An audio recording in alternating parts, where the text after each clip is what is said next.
What's going on, guys? Steve Hughes here, and I hope you're having a wonderful day. It's been a while since I've got videos out.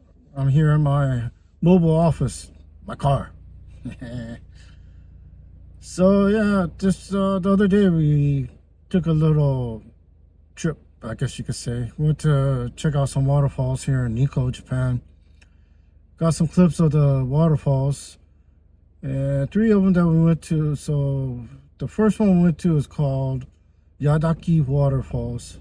That was like amazing. It was really rapid.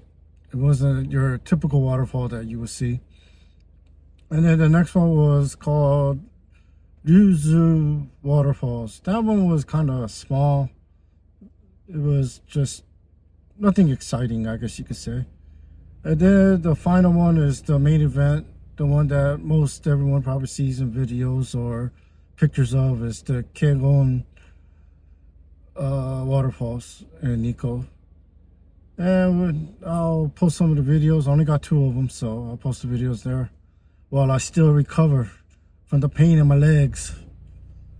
So out of shape, my goodness. So I'll talk to you guys soon. Enjoy. This is Steve Hughes. Have an awesome day. Bye for now.